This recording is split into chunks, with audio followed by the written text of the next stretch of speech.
Welcome to Ninja Pulls, this is Khan. It's been a few weeks with no new videos, but that's over now, I'm back, and we've got so much stuff coming this patch and for the anniversary, so thank you for your patience, and please don't go anywhere.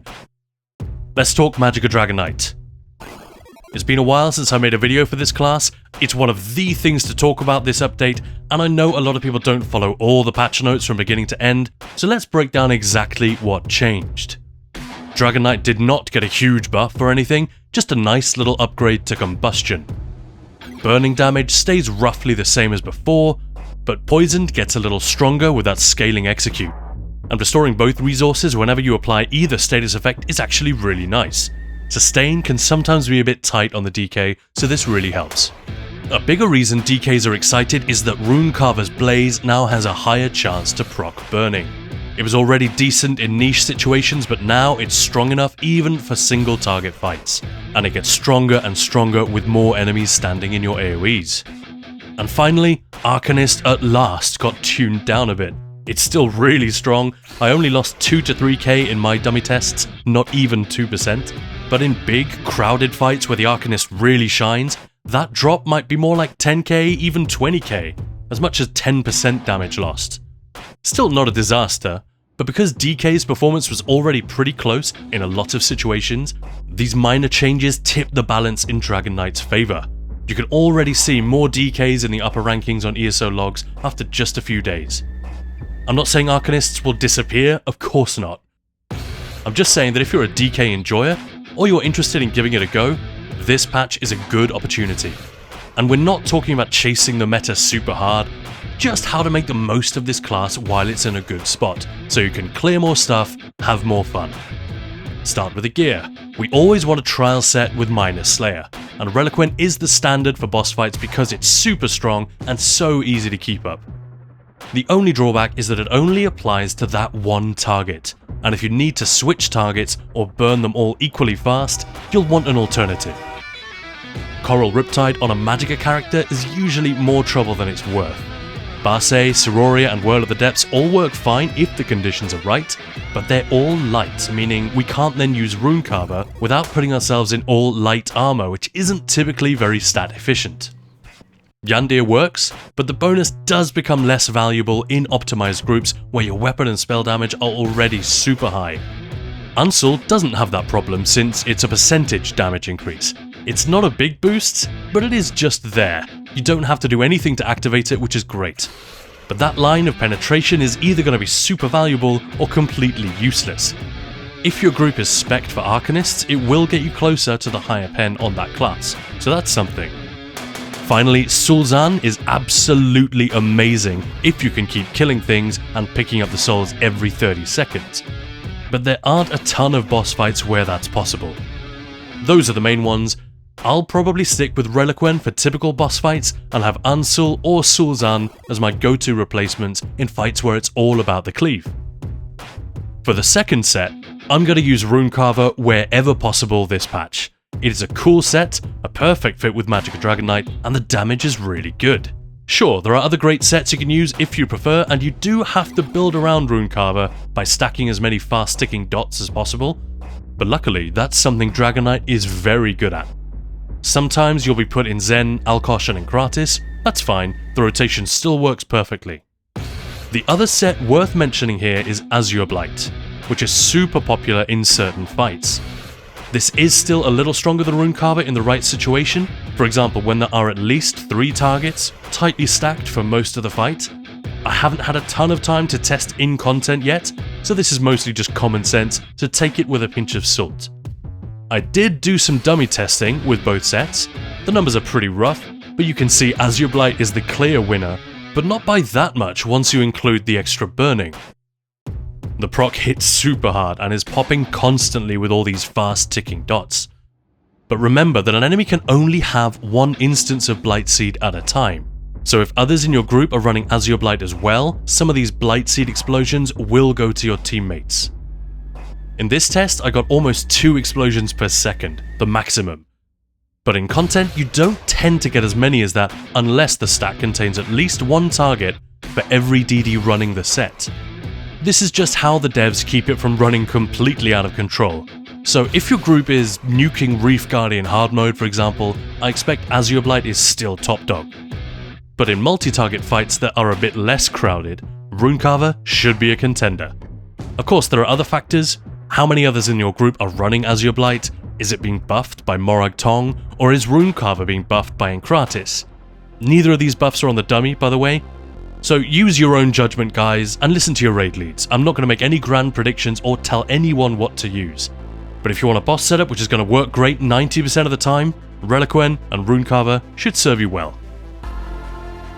For the rest of the gear, we need the kilt to reach the 125% crit damage cap. Obviously in some fights you won't be able to avoid taking hits and losing stacks, and in those cases you can swap to Urmage or something else. On the back bar I've been running a proc set there for the last few patches, but none of the sets we've talked about here, Runecarver, Azure Blight, Reliquien, Unsul or Sul'Zan, can be backbarred like that. So unless you're running Zen or Pillar of Nirn, then I recommend the Maelstrom 2H. It buffs all of our direct damage, which includes Runecarver and Azure Blight as well. Maelstrom Inferno works too and gives you a larger AoE and more flame damage to play with. The 2H is easier on sustain and offers a little more damage, especially if you're keeping up Carve. But in short fights we don't even use Carve, and if you're having Kratis in the group, then there's a stronger case for an Inferno. I personally prefer the 2H most of the time, but I always have both ready to go. Totally up to you. Those are the headline recommendations. As always, there's a ton of options because this game is so damn deep and complicated. That can be infuriating for a content creator like me who wants to break down every little detail, but ultimately it's what makes the combat system so satisfying. Speaking of which, a quick word about traits, enchantments, and status effects. Status effects were overhauled this patch, so burning, poisoned, and hemorrhaging aren't the only ones worth paying attention to anymore. Although as Dragon Knights we're still mostly interested in those first two, but we already applied burning so frequently that we're often just overriding the effect before it's ended, replacing our damage and not adding to it. So if we're running Runecarver, we could replace that flame glyph with something else. The status effects we're most interested in after these changes are probably Concussed, which deals extra damage to recently concussed enemies, Diseased, which now deals AoE damage, and Sundered, which gives you a small buff to weapon and spell damage. That's why I put an Absorb Stamina glyph with 2 charged weapons. It's something you'll see a lot of this patch, and it gave me slightly better results than the old Nirnhone plus charged, flame plus poison loadout. It's only a 1.5% difference or thereabouts, but that will grow as we hit more targets. Plus, the extra stamina sustain is pretty nice, especially if your DK is not an Altmer or Khajiit. The other thing worth mentioning is the Shock Glyph. These were already pretty decent on the back bar even before this change, and now they're even better, especially if you're focusing just one target, and if several others in your group are using infused Shock Glyphs on their back bars as well. But it is just single target damage, so an infused weapon damage glyph is probably still the better all-round option for the back bar. Next, the rotation. Well, this is easy since the rotation from last patch is already perfect for Runecarver. The goal is to stack dots that tick every second, not every 2 seconds where possible, for more procs per minute. That means ground dots and AoE dots like Stampede, Talons, Eruption, Blockade, and so on. Same principle for Azure Blight, although that set does work a bit differently. You can hit 120k DPS with a pretty simple rotation, not quite static, but at least following a repeating pattern. That's usually the best way for most players to reach really high levels of damage until they're comfortable enough to tweak things on the fly and push higher. With Heroism Potions you can get to 125k, still with the same semi-static rotation. Other classes can hit higher dummy numbers for sure, but remember DKs have all that cleave, plus we get more out of Encratis and Pillagers than most classes do. Step 1. Cast Talons every 5 seconds, be strict about this. Step 2. Keep up Stampede every 15 seconds after every 3rd Talent. Since it has that awkward animation, just pair it up with Eruption so you're always casting those two together, and that solves the problem completely. Eruption also has that nice upfront hit, so recasting it early isn't the damage loss that you might think. And hey, it's a free cast. Step 3. Once Carver's at 3 stacks, recast it every 30 seconds, so every other rotation. If your weaving is a bit slow, you may have to recast it a little earlier. Step 4. Keep up trap and cloak every 20 seconds, so after every 4th talons.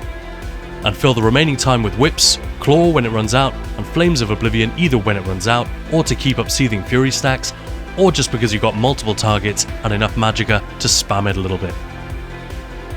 Degeneration is needed on the dummy because we're using tri-stat potions, or heroism potions if you're in a genuine score push group, so keep that up on cooldown. But in group content you should hopefully have a Dragonknight tank, or a Zenkosh DD who's happy to run igneous weapons. In that case you can slot Engulfing Flames, Camouflaged Hunter, Inner Light, or maybe even Deep Breath for extra AoE oomph. If you don't have Engulfing Flames or igneous weapons in the group, you can drop Eruption and run Engulfing on the back bar. That's it. Pretty easy actually. Not Arcanist easy, but for a DK rotation this is very manageable. Open with Flames of Oblivion, Cloak, Trap, and Standard, then you're off. Talons, Stampede, Eruption, etc. Get everything up and running nice and fast, and you'll immediately see a nice DPS spike while the Standard lasts. Every class has spikes and gutters, but because the Standard is so strong and so expensive, that effect is really pronounced on the Dragonknight, so make the most of your Standard. Drop it as early as you can without wasting it. And if you've got pillagers in your group, don't let the ultigen creep up on you, watch that counter and drop it when it's ready. You can pre-buff with an essence of weapon power or spell power, just so you don't have to worry about degeneration right away, but if you've got igneous in the group, you won't even need that. If you play with high ping or you tend to weave a little fast, you might run into problems with Eruption not going off properly. That shit just happens with ground dots. You don't have to slow down everything, maybe just wait an extra 20 milliseconds or whatever before you bar swap after casting Eruption. Full disclosure, I am using heroism potions here, just to show what this static rotation can do, even though it's not totally static. But most of us shouldn't bother with heroism potions, I almost never do. I'm in one group where I'd consider using them in content, and Magicka Dragonknight and Stamina Arcanist are probably the only classes where I'd do that, or maybe if I'm playing support. You definitely do not need 125k or even 120k to show that you know your way around the Dragonknight. Just keep up talons and your other dots, stay alive, and remember to tweak your setup for different fight types and different groups, and you'll be unstoppable. Of course, there are other ways to set up a Magicka Dragonknight and get great results. The Aegis Caller setup from last patch is still excellent. I'm not telling anyone what to do in case that wasn't 100% clear. Especially for dungeon bosses that die fast, you might want to go with a more bursty setup than this. I'd probably go with a Maelstrom Inferno, ditch Degeneration and use spell power potions for a start. But one of the reasons I like the Runecarver setup so much is that it doubles down on what we're already doing. Apart from Flames of Oblivion, which is direct damage, we've got Talons, Eruption, Cloak, Stampede or Blockade. It's a lot. And if your tanks are even half decent at stacking the enemies, Runecarver will synergize perfectly, and you should see big payoffs from this setup. There is no execute, but you can optimize a little by eyeballing the remaining time and recasting things like Claw and Carve, and maybe also Cloak and Trap so they'll run right to the end. But it's not needed. Once you've got about 15 seconds left, start letting those longer dots expire, and at about 8 seconds, just do Talons and Whips until it's dead.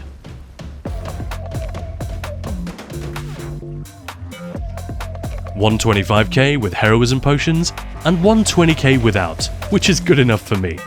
You can definitely push higher with some further optimization, but that's not what this guide is about, and plus I had 13 other guides to make, so I had to leave the DK here.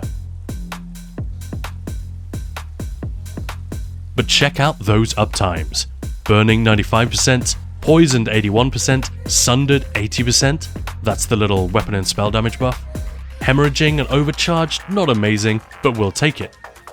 This is the value of the double charged front bar, letting us drop the flame glyph for absorbed stamina, for a little extra sustain, and a lot of sundered uptime.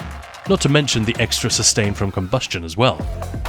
Same story with the 120k test, although sundered is a bit lower for some reason. Like I said, make your own tweaks and see what works for you. And always read your tooltips. It sounds obvious, but it's the #1 way to get good in ESO. Way better than following a single build from me or from anyone else. If you like all the testing and guides and are interested in seeing more gameplay on this channel, we've started posting some of our trifecta clears with extensive commentary and gear setups in the members area of the YouTube channel. I don't want to put any builds or rotations behind a paywall, that just isn't classy. But we rely on our very generous viewers to keep Ninja Pulls going, and this is a great way to give something back to those who support us with a few dollars per month. Check it out. If you prefer to support us for free, we're super grateful for that too. Subscribe, share our videos and guides, get people onto the Discord and into teaching trials with us. Okay, that was a long video, guys. Thank you so much for watching to the end, and I really hope all that extra detail was helpful. Let me know in the comments, and if you have any questions, post them there, or even better, join the Ninja Pulls Discord and get in touch. Have fun with the Dragon Knight, and thanks for watching.